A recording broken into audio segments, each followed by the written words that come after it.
Chair of the United Nations General Assembly, His Excellency Mr. Volkan Bozkir. Mr. Volkan arrived in Islamabad yesterday. He had wide-ranging talks with the Honorable Foreign Minister this morning and also called on the Honorable Prime Minister of Pakistan. With this, may I now invite the Honorable Foreign Minister, Mahmood Shah Qureshi, for his remarks, please. Bismillahirrahmanirrahim. I welcome His Excellency Volkan Bozkir, President-elect, to the 75th session of the General Assembly, to Pakistan and to the Foreign Office. I also congratulate him for being the first ever Turkish national to hold this high office.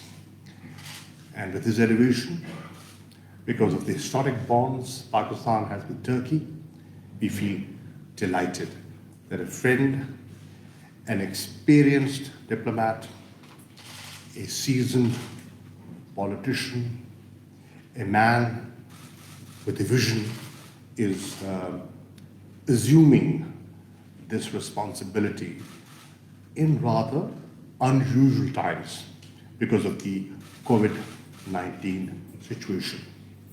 We had a good discussion on what the future session is going to be like, the high-level segment that will take place in September. A number of options have been discussed, and we've exchanged views on that. And our preferences are more or less in sync with each other. We've had wide-ranging discussions. We've talked about the current challenges and the challenges that the UN will face in the future,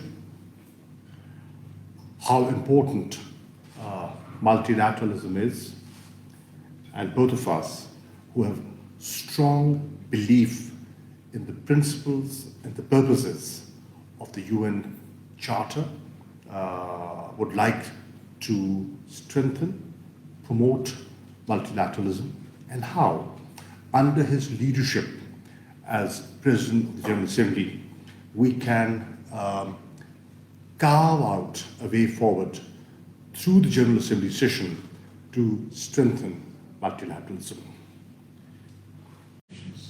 So, as the PGA, I have mentioned many times that even though I have been endorsed by the Western European Group and others, Turkey is also a member of the Asian and Pacific Group, but Turkey is also has a more global role where we can have a larger dimension in our priorities and projects. So I have seen that the Prime Minister, together with Mr. Qureshi, are looking to the same direction, keeping a look at these countries and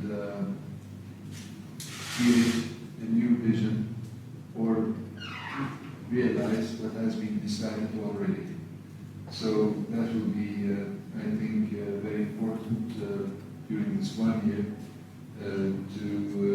to also increase the credibility of the United Nations as well.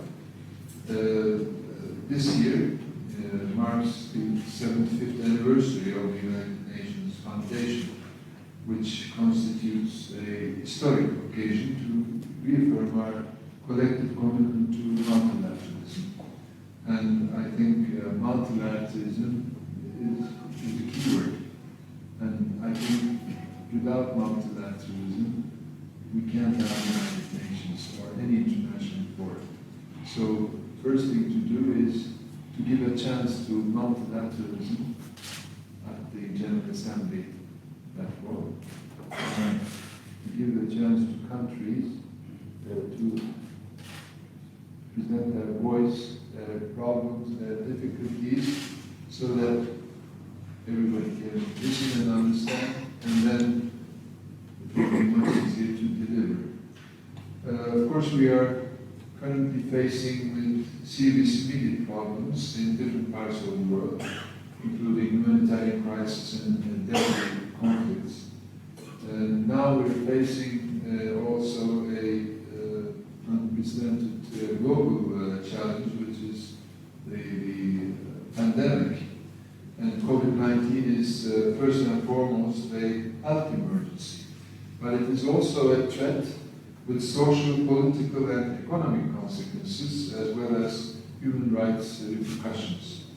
So on this occasion, I would like to extend my condolences for Pakistan's losses caused by the pandemic and wish a swift recovery for the patients. But I think Pakistan has been a good example for the world with its policies which handled the pandemic-related policies very well. And it is one of the figures show that Pakistan has done better than many other countries in the world. And I'm happy to observe it also here with my own eyes. I think the pandemic proved once again that common problems require common responses. And in our collective response to the pandemic, we must focus on the special needs of the most vulnerable across the three pillars of the United Nations. I think restoring people's faith in international institutions, especially with the UN at their center, is also crucial in the face of challenges caused by COVID-19. And the UN General Assembly has a central role to play in this global fight against the pandemic and safeguarding multilateralism. This is why I have been long and loudly advocating that the General Assembly should resume its normal functioning with meetings in person while taking appropriate protections for the health.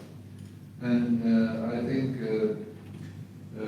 this has to be also coordinated with the local authorities for the earliest return of the UN to normalcy. And the first thing I will do when I go to New York is to contact the governor and the mayor to explain them that UN is New York and New York is UN. And while we're opening museums, streets, Central Park, warehouses, construction sites, it is absolutely necessary that the UN starts functioning as well. This 4-month period, I think was a blow on the credibility of the United Nations. While people needed the United Nations stayed at home with virtual meetings and with decisions without a voting. And I think we must really bring the United Nations back to life with this high-level week, with it must be a glorious return, physical meetings with the participation of civil society, stakeholders, specialists, leaders from countries, so that the world must believe again that UN is alive. Otherwise, if it goes on like this, we can really start losing the United Nations, and we don't have the luxury to have this kind of a situation. So that is why I have the President-elect, in a way, entered into the decision-making process very strongly, and as it looks now, the General Assembly will meet physically, and there is no restrictions for leaders or country representatives to participate unless there is a big change in the health conditions in September. So we will evaluate in September on whether to recommend leaders from countries to be present or pass it to their representatives in New York. But we must first see the situation in September. And I'm sure that as the schools are opening and things are looking better, we will have a chance to see representatives of countries, the level of leaders or foreign ministers, some of them might be there. So these were the remarks that I wanted to share with you. Of course, being here with two hats is a pleasure and honor, but also makes life a little bit difficult because as a Turkish citizen or as a brother from Turkey, my hands are very, very large. I can do anything I want. But as the PGA, there are some rules which we have to obey, and especially respecting the impartiality rule. That is why some of my statements might be restricted to the necessities coming from this impartiality rule, but I will never forget that I'm a Turkish citizen and a brother of Pakistan. Thank you. Yes. Thank you so much, sir. We can now take some questions. So my request would be if you could kindly first introduce yourself, your media outlet, and also indicate to whom your question is addressed to. Shaukat Pracha, some of whom you I know, and the rest I look forward to knowing. Shaukat Pracha, please. Thank you, Mr. Spokesman. Since you are conducting first time, we also welcome you here. Your rich experience, your wider exposure, and your extensive diplomatic expertise will also benefit all of us. My question to Honorable visiting President-elect of the UNGA is that you are welcome here in Pakistan in the month of August, and this month India was partitioned, Pakistan and India became two countries, and in this month the unfinished agenda of the partition is still pending, which is dispute of Jammu and Kashmir. How do you see the role of United Nations, particularly the United Nations General Assembly, in the resolution of the Jammu and Kashmir dispute? And my question to Honorable Foreign Minister is, when UN Secretary General was here, and he was here after the 5th August last year, he did not condone the measures taken by the Indian government of last 5th August. So, world body responding to Pakistan, to the Kashmir, how you plan to keep it up that one day the Kashmiri will get the justice and get their right? Thank you.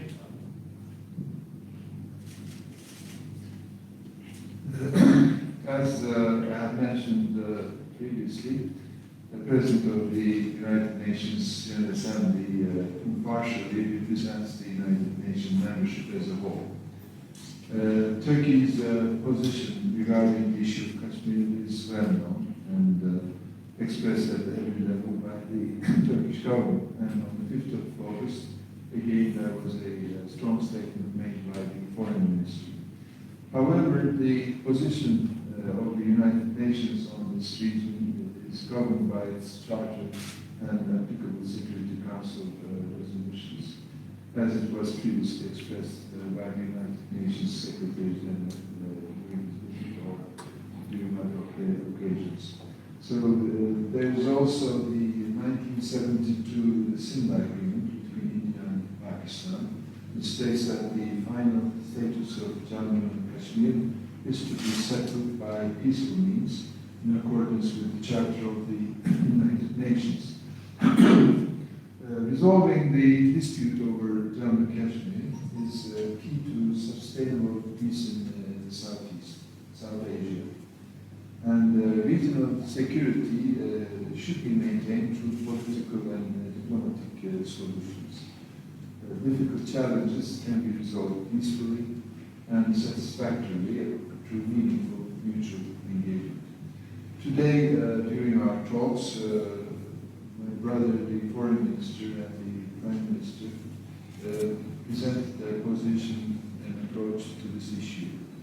It was, even from this perspective, it was worth coming here to hear with my own ears and to see with my own eyes how the situation is, and to understand it much better, so that when it comes to the United Nations level, it will not be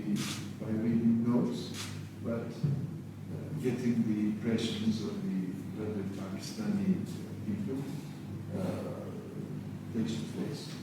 So if my assistant as the President of the General Assembly is requested by the parties, I will be ready to provide a contribution within my mandate.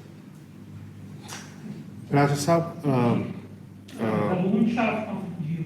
can I just respond to Parata Sahab? Parata Sahab, besides being the chief diplomat of Pakistan, I also happen to be an elected representative of the people. I mince no words in front of the President-elect, highlighting the situation, the grave situation in Jammu and Kashmir. A situation and the unilateral actions that can threaten peace and security of this region. I don't want to dilate further on that, but everything that had to be shared was shared honestly with the President-elect. The Prime Minister also elaborated on it further. And I can assure you and the media of Pakistan that we conveyed the sentiments of the people of Pakistan to the President-elect. You are aware that the Security Council has deliberated on the Jammu and Kashmir dispute 3 times in 1 year, which is unprecedented. And we are grateful. But the General Assembly is the parliament of the world. And as the President of the General Assembly, I would do whatever I can to collect other countries, to present to the President-elect the need for a discussion on the dispute of Jammu and Kashmir in the General Assembly, because that is the pulse of the world. Security Council has its significance and importance, undoubtedly. But that forum, the General Assembly of the United Nations, is a different forum. And that is the forum that highlights the views of the Committee of Nations. So that would be one of my desires, if I can achieve that. The President-elect has very clearly said, and I completely respect that, that if you need and if we desire for a sustainable peace in this region, then the issue of Jammu and Kashmir has to be addressed. The people of Jammu and Kashmir are not just disturbed, they are very concerned about the demographic change taking place there. Yes. Thank you. Volkan Shah from you. Thank you, sir. This is Volkan Shah from UNGA Mr. My question to the Foreign Minister is that Pakistan recently issued its political mandate. I would like to ask the Foreign Minister, would you like to elaborate on Pakistan's principal position on Junagadh? Because India forcibly occupied it, annexed Junagadh also. Thank you. And secondly, my question to the Honorable Mr. Bozkir is that what will be your role, being the President-elect of the UN General Assembly, to bring the Ummah to a single platform? Thank you. You want to go first? On the question of launching the political map of Pakistan, I can share with you, and has been said before, that this map reflects the aspirations of the people of Pakistan. And through this map, we have incorporated in this map the will of the people by saying where Pakistan stands on the issue of Jammu and Kashmir, what is our position vis-a-vis Siachen, what is our position vis-a-vis Sir Creek, and our position on Junagadh is amply clear if we look at the principles of partition and Junagadh and the accession, where it should have belonged. To the question asked me, I think it's the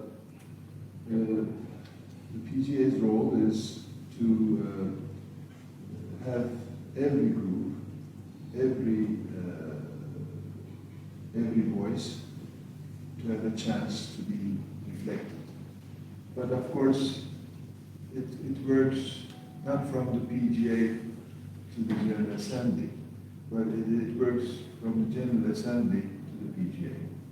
So when I'm in New York, of course, any need will be evaluated, and I will look favorably to any request which I see that must be treated positively.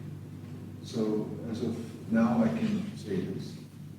While working there together with my right-hand ambassador, Farooq, we'll also look into these necessities and decide on the priorities and the calendar, and if it is possible on that, of course. But there are groups also in the United Nations, the Islamic group, the Arab group, the Asian group, so they have the power of creating the public opinion or the UN opinion.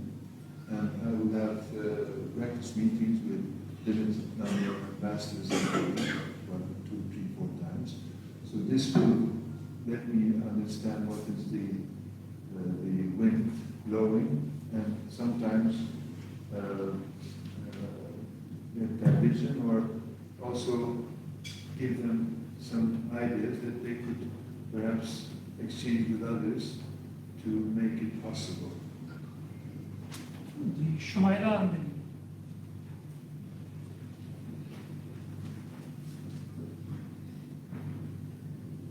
Thank you, Shumaila, Associated Press of Pakistan. Given the recent developments in the region, what are the specific areas that Pakistan is going to highlight at the upcoming session of UNGA in New York? And secondly, are you going to participate in this session? Thank you.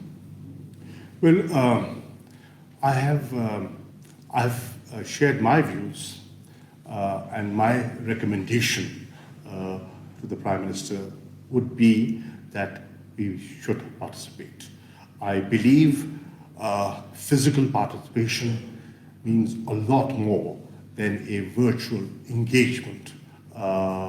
You can convey more, you can feel more, and you can be better understood while you're physically there. And this is the 75th session. So it's an important session. It's not a normal, usual session. It's a historic session. So I would encourage Pakistan to physically participate in that session. On the priorities, I said there are a number of issues that I have just touched on. Obviously, the most important priorities are the Jammu and Kashmir dispute.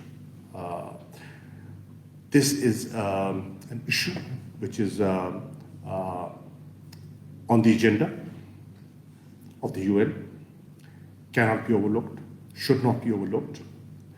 You cannot wish away, even if you want to. So this will keep simmering till it is addressed. The issue of debt relief for the developing countries is equally important, because the developing countries is facing the challenge, the twin challenge of saving lives with a fragile healthcare system and dealing with the economic situation because of the global contraction and the recession, bordering the Great Depression of the 30s. How do we protect these very, very indebted, vulnerable countries? The Secretary General has taken some initiative. We're grateful to the G20 countries. They have helped But we feel, Pakistan feels, more needs to be done. Thirdly, the issue of climate change. The Prime Minister has been talking about yesterday, while encouraging tree plantations in Pakistan, the Prime Minister spoke elaborately on how important environment change and climate change, the impact it has had on our wheat production, for example. And we primarily are an agrarian economy. Illicit financial flows.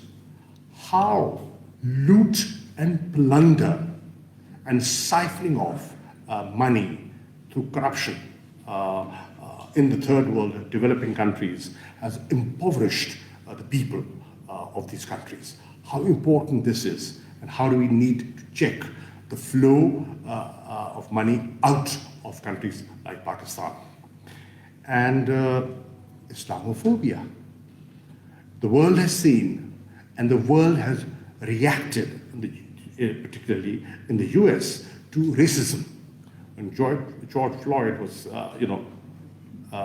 killed, the way he was killed, there was a spontaneous reaction to that. I personally feel that the OIC countries must join hands and speak up, because Islam is being portrayed and Muslims are being targeted. Hate speech and new ideologies have risen. Ideologies that made the world suffer, like fascist ideology. Today we see new ideologies. The ideologies being propagated by extremist, fundamentalist organizations like the RSS are of concern. And I think there has to be a clear message from the UN system on how to deal with hate speech and Islamophobia. So these are some of the priorities that Pakistan would like to highlight in the coming UN session. So we can take one last Yes, question. Mateen has it. Thank you. This is Mateen representing TGB Network. A question to UNGA President-elect Excellency. You have talked about credibility of United Nations and being the President-elect of UNGA. So you also spoke about impartiality. So how would you like to make comment that there are United Nations Military Observer Group on India and Pakistan, which is a very vital department that monitors situation in Jammu and Kashmir and particularly land control violations.